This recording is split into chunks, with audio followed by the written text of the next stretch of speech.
But when the offense plays like that, like they did last week, how does that energize the whole team? No, those guys did a great job of moving the football, getting first downs, and gave us an opportunity to be able to control the field in the game. So I think that it definitely energizes your group in all areas of the game. Like about the coverage unit, it seemed like it may have been like one of your best coverage games in terms of kickoffs and whatnot. Yeah, our guys covered hard, played physical. That was a big challenge for us going into that game. Was we wanted to play physical versus a physical football team, and I thought our guys, did a good job of preparing throughout the week, and then execution in the game. What is Jalen's strength that makes him so effective in the punt return game? What is it specifically about him that makes him successful? JD's got really good, I would say, short area quickness. He does a good job of being able to make the first guy miss, and then he's got good burst and acceleration. But I think, to get the return started, if there's somebody that's showing he can make that guy miss, and then get downhill after that. Bubba, what about the way Dustin bounced back and making all his kicks, including the big one in the fourth quarter? Yeah, big kick. I would say the thing about him that shows up consistently is just the preparation throughout the week, the time on task, and I would say he does a really good job of self-diagnosing and correcting the problem. Like, he went back, watched some old stuff, corrected a few things with his mechanics, and then applied them into the practice week, and then just kind of got back into a rhythm. So I feel like he felt good going into that game, hit a good warm-up.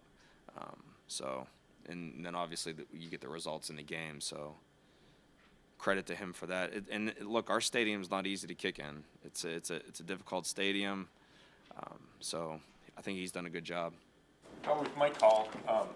What have you seen from him when he's out there for your coverage units, and why did you think he could fit in there being, the bigger body guy? Mike's done a good job. We used Mike quite a bit in the preseason. He's got a unique skill set, being a big guy that has, I would say, is really good short area quickness. He does a nice job using his hands to be able to take on and to get guys off of him. He's a disruptive player that is downhill and aggressive, tough kid. We obviously like his physicality and toughness, and I think that's something that embodies, a good special teamer. Speed, physicality, toughness. I think that he does that for us. Dicker's having a nice season. Do you feel like you guys can disrupt him, get some hands up, and try to get in his face a little bit? Yeah, we're gonna try to apply pressure every way we can. He's been very consistent. This past week he missed a PAT, but overall, his, I would say, consistency over the last two seasons has shown to be, his, aside from his leg strength and accuracy, his is a huge thing for their team, and being able to connect whenever they have scoring opportunities has been good for him. So he's a talented kid that in college did, he kicked off, he punted, kicked field goals, like he can do it all. So talented player, and a guy that we're gonna have to try to disrupt. Mahmoud is playing more on defense now, but you've had him from the start. What do you like about him? What did you learn about him in your couple of years with him so far? Yeah, I think Mahmoud did a good job this offseason of, I would say, improving his body. To me, he looks bigger. He feels stronger to me on the field. I think he's playing with better play strength at the point of attack. I think last year he was a little, maybe I would say a little lighter overall. But I think that has shown up in you've seen his ability to play with strength at the point of attack and not get pushed around. Again, he's a tough kid, plays physical, and I think you're seeing more of that now that the play strength and the size have helped him out. What challenge does the Chargers return game give you? They have I would say they have elite speed at the returner position. All the guys that they have, you have Lad McConkey, who's a high 4.3 guy. You have Darius Davis, who's elite speed. Jalen Rager, who can run. All those guys have speed in the return game, so we're going to have to do a good job of playing leverage, understanding, what they're trying to do with their schemes relative to, what we're trying to do in ours. So I would say the number one trait that they have in their return game is speed. Closer, would you say Kadarius Toney is contributing? I think during the open portion yesterday we saw him contributing, doing some kickoff stuff. Yeah, he's done a good job. He's been good in the classroom. He's trying to understand what we're trying to do and take it to the field. I think he's improved over the last handful of weeks, and hopefully at some point we'll be able to see him. You worked or were you with Jim Harbaugh for a while, right? I've played for Jim 2 years. Yeah. What's that like? Coach Harbaugh, great football coach. I mean, he is all football. He is all football all the time. And, I would say the thing that I talked to our players about earlier in the week was he is about toughness, physicality, finish, hard work. I know, like, we practice hard when I was out there in San Francisco. We two-spot pretty much every team drill and training camp. We practice long. We practice hard. He is old school, and I know that's how he's done a good job of being able to keep that old school mentality in this new day and age where, I would say football is much softer overall than it's been in the past relative to the rules and just everything that goes into it. Less practice time, less time with the players and things like that. You could see he's done a good job of, even at Michigan, wherever he's been, of maximizing the time with the players to create that culture of toughness, physicality, and it shows up in their film. I mean, their defense is really good. They run the shit out of the ball, excuse my language, and that's his mentality, and that's how he's always been, and I don't see him really changing. Do you think, this is a general question, but do you think that making football softer is a thing you just said? How does that affect the results in games? I mean, you could take that question and run a lot of different ways with it. I would just say that there's a lot. Yeah. Next question. I mean, just to answer it in a fair way, I would say, like, just obvious things. You really can't touch the quarterback. You really can't hit anybody in certain areas anymore. Like, a lot of those things you could do you can't even land on a guy.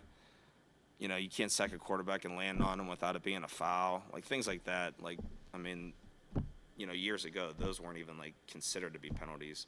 You turn on games that, 5-10 years ago, and you see, like, all these things like, wow, that wouldn't happen in today's game.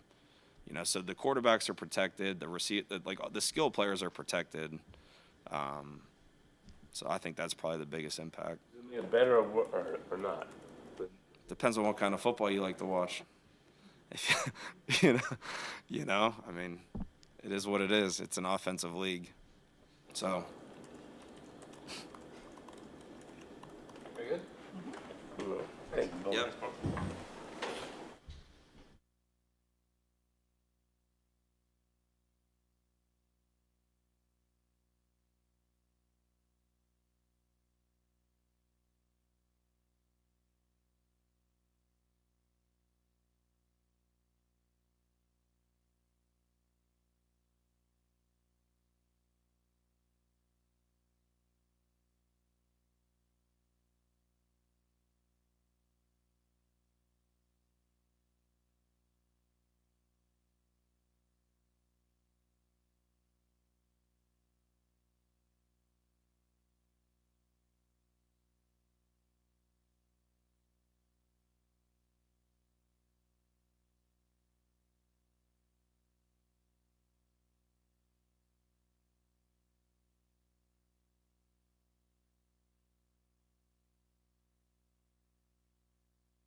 Morning, morning.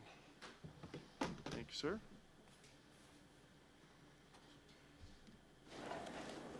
So how did it feel to be calling plays again, and how do you feel like it went? You know, it's last week, this week, it's just the NFL season is such a whirlwind, you know, and things happen so fast, and sometimes you don't have a chance to really kind of think and reflect about till the end of the year. But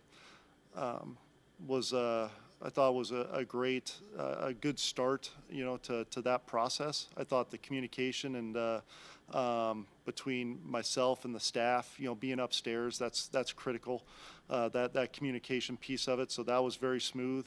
Kevin was awesome on game day with his communication and his input, what he was seeing. So I think that's critical to any time, you know, as a play caller. If you're in the field, like, you really got to rely on the box, and if you're in the box, you really got to rely on the guys on the field. So felt good to be, you know, back kind of doing that and in that process, in that routine, and now it's just kind of like we talked about last week. It's a very different process and routine, so it's good to kind of, you know, maintain that as the weeks go here.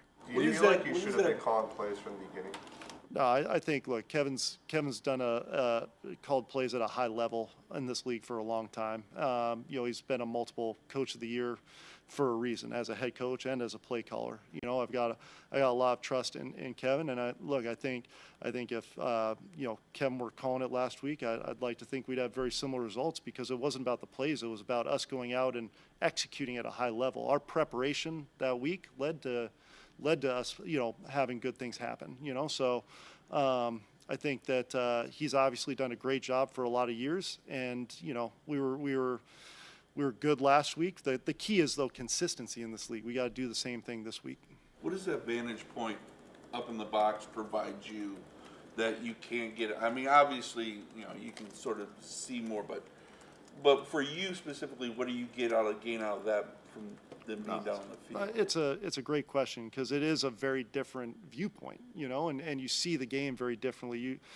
It's almost like playing a video game up there, you know. You kind of see the big picture more so than just that, you know, isolated on-field view, you know. So the viewpoint's very different. You kind of see things unfold as it's happening, but you rely on the coaches down the field for kind of what's going on down there, the feel and the vibe of the sideline, and then their input on maybe sometimes, hey, you know, if a DB's, you know, doing one thing versus kind of how you're seeing it. So, you know, up there, you're really looking big picture more so than anything. So that vantage point is definitely very different than being on the field. Ken, if Hamilton holds on to that interception, everything is different. Mm-hmm.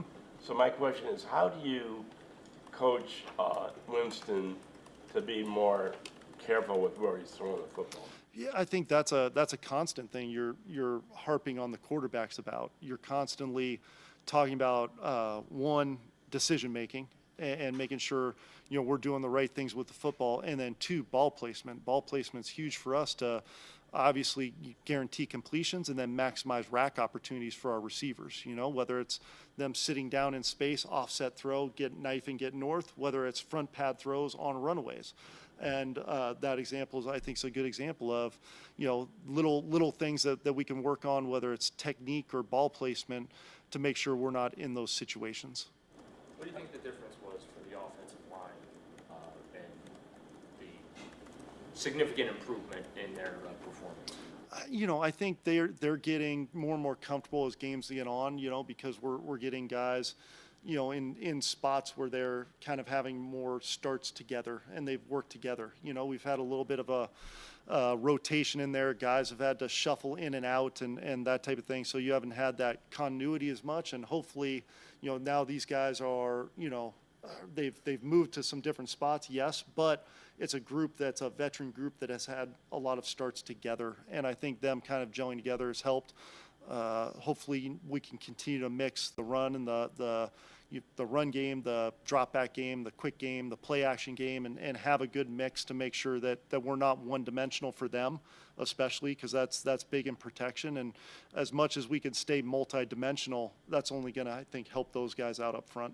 Ken, you mentioned the communication part on game day between you and just the coaching staff, but for Kevin specifically, like, that's the first time he hasn't had the play sheet where he's more of like a supporting role. So just I guess, can you give more details into like what that's kind of like on game day? Is it like, you know, if you have a play in mind, how often is he like, well, I have this play in mind, you guys are kind of bouncing stuff off of each other? And a lot of it happens between series. You know, a lot of it is kind of what we're anticipating coming up on the next series and what we're looking at and any thoughts there and adjustments there. There were some plays that weren't in the game plan even that Kev brought up that were critical plays for us, and we were able to install on the sideline. And that was a lot of just kind of his experience and a lot of things that, you know, we've run here a lot in the past that maybe I haven't run as much in my past.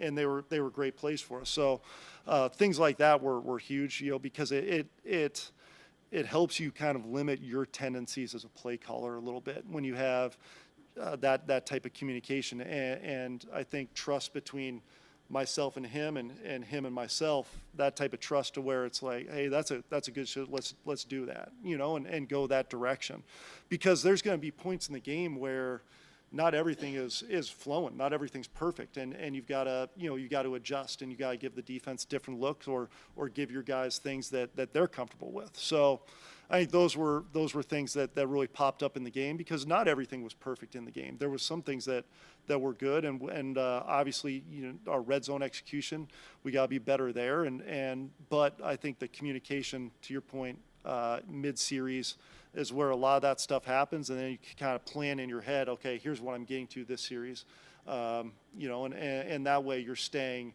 ahead of the game a little bit, anticipating what your calls will be, and then you're also kind of giving the defense different looks. What have you seen out of Said the last 2 weeks when he's really come on with the opportunities, and then especially on that winning touchdown? Mm-hmm. What did you see that made you call it? Yeah, I think obviously Said just in general, you know, his physical tool set and his mindset, he comes in and works hard every day. And so the way he plays is, and the speed in which he plays is the speed in which he practices. You know, he is flying around all the time at practice too. So I think that pops for me for a guy his size to be able to run like he can and get in and out cuts like he can. And then we ask him to do a lot for us. You know, he's in different spots and he handles it well. So, but those things are obviously big for him. Yeah, and then on the winning touchdown. Yeah. What did you see that made you think that was gonna? Yeah, and again, that was a little bit of Kevin as much as me right there, just in terms of some of the pressures they were bringing right there, and it gave us an opportunity to protect and yet still have a good answer on a high-low combination if they are in a zone or they're not pressuring or anything like that. So there's that was kind of the thought process there, and Said is a part of, you know, multiple options on that route. And I thought that's where you're at your best as an offense if, hey, the quarterback goes and he's trusting what he's seeing and the ball's going to the guy where that the read dictates. And I think that was a great case of it, you know. Said's on that inside route right there. The read dictated going to him, so he took it. He's not trying to force it in that situation to JJ or force it to anybody else. He's just trusting what he's seeing based off of what the coverage is doing. When you're working on the game plan, how much, maybe it's more choice with Winston at quarterback instead of Watson? How does your preparation? Yeah, I mean, obviously just different styles of play. Jameis not as much as the zone read stuff and the, you know, pulling it and all that stuff. And, you know, so I think obviously you get into some of those types of things, but the pass game wise, you know, I don't know if there's a major kind of like, hey, let's run more of this just because of that he's in. You know, I think you're looking for concepts that you feel like are effective based off the defense you're seeing, that your guys are comfortable in running. And I think that's just a weekly thing, no matter who's the quarterbacks in the game. Do you think he sees the field a little better than Watson? I wouldn't say better. I think they see the field differently. You know, they see the game differently because they're different people. Everybody kind of has their own way of playing in a way, and own way of, they might have the exact same play, but they might see it a little bit differently. And not saying that's good, bad, or indifferent. It's just human nature. Do you, in 2 games, have you made the conclusion that Nick Chubb is better with the quarterback under center than shotgun back? That's a great question. I think you want to be able to be versatile. I think obviously we've gotten to a little bit more under center type stuff as the weeks have gone right here. So I think Nick's the type of back that he's been effective in a lot of different areas over the years. And I think we just want to continue to utilize him and maximize his touches as much as possible. And that has been, yes, a little bit more under center as the weeks have gone on.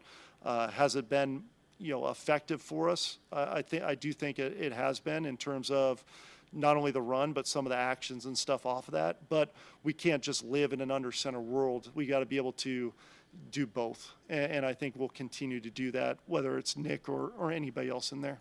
When you look at this offense and where it is now and it moving forward, you see Nick's getting back better, Wyatt Teller is back now, Jack's getting stronger, Dave Njoku is finally healthy. So does it seem to you when you look at the big picture of what's gone on this season that just there were a whole lot of things that just were not going right in the beginning that seem to be going so much better now? Yeah, I think there's definitely, when guys are healthy, it helps you. But I think we've had a lot of guys be able to step up and play some major roles for us and help us out. And that's been encouraging. And then those guys have been able to get that experience, and that's helped us when Dave does have to come out. Now we got, hey, Jordan can step in or Swamer can step in. And you have those types of scenarios where they can't play the entire game. You got to have faith in those guys, to go in and execute also. But I do think, the more guys are out there together, the more that kind of feel and the flow of the offense, it helps that. But in this league, there's going to be injuries. There's going to be situations where you've got to be able to overcome that, and there can't be any excuses like, hey, these guys are out. It's just like this week. If something happens, a guy breaks a shoelace in a game, we got to be able to execute that next play and still operate at an extremely high level. And when you guys game plan on Tuesday, you're game planning against their defense, but how much does Harbaugh's smash mouth offense come into play into what you want to do offensively? I think that's a great question. I always relate it to, whenever you're game playing offensively, you want to think of it this way. You want to attack a defense how you see fit to score points. And I think where you get in trouble sometimes is, all right, we're playing this offense, so we've got to now change, to this. And we've got to kind of change and do different things that we're not necessarily comfortable with. I think at the end of the day, you got to give your guys what they feel comfortable with executing, and you feel like you can go out and score points. And that's the biggest factor. What's going to help you operate on a consistent basis with execution and go out and score points. And it can't be completely changing your mindset, I don't think, from now it's ball control or now it's, hey, we got to take a bunch of shots. You got to do what your identity is. He's been able to draw teams into his game, the Chiefs game for one. Yeah. By holding the ball and smash mouth. I mean, so does that create a greater sense of urgency to get a lead so we can't control a game like that? I think anytime we step on the field, our objective is to go and drive the football and score points. And I don't think that's going to change, whether we're playing Coach Harbaugh or any other team in the league. Yep. Thank you, guys.